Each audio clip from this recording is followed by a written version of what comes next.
In today's video, I am going to teach you how to create attendance register in Microsoft Excel. By the end of this, you will have a clean attendance sheet with student names, daily dates, checkbox tracking for each day, and an automatic total that counts how many students were marked present. First, we will start by setting up the student name column. In cell A1, type student name, then fill cells A2 through A5 with the student names you want to include. As you enter these names, make sure you keep them in the correct cells because the rest of the attendance grid will line up with these rows. Next, we will set up the dates across the top row. Label cells B1 through F1 with consecutive daily dates spanning your attendance week. For example, you might choose Monday through Friday or any 5-day period you need. Keep the dates in order from left to right so it is easy to read and so each column clearly matches the day it represents. Now that the headers are ready, it is time to highlight the grid where your checkbox selections will go. Highlight your empty tracking data cell grid range B2 through F5. This range is where you want attendance marks to appear, 1 row per student and 1 column per day.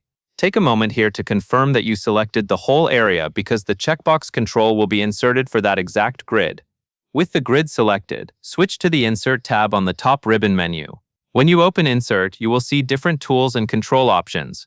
Look for the Layout grid area, and within that area you will find the Controls group. This is where the checkbox tool lives, and it is important because checkboxes provide an easy way to mark attendance as present.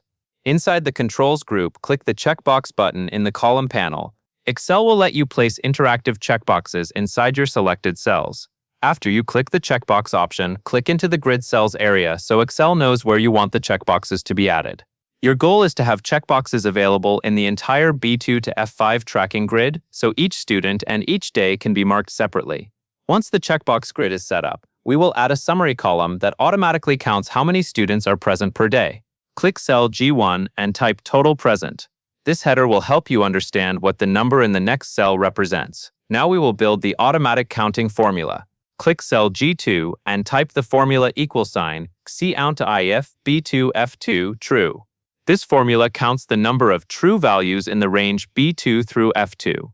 In other words, it counts how many checkboxes are checked for that specific row, which corresponds to that student's or day's entries depending on the layout. Press Enter on your keyboard to instantly see the active checked count reflected in cell G2. After you confirm the number appears correctly, we need to copy the same calculation down for the remaining rows. Double-click the black cross on the bottom right corner of cell G2. That small handle tells Excel to fill the formula into the cells below. As it copies, the COUNTIF ranges will adjust automatically so each row gets its own correct total based on the checkboxes in that row. At this point, your attendance register is complete in structure. You can go back and check a few boxes to confirm the totals update as expected. The layout should be easy to follow. Names on the left, dates across the top, checkboxes in the middle, and an automatic total present summary on the right. That covers everything you need to know. And that is all there is to it.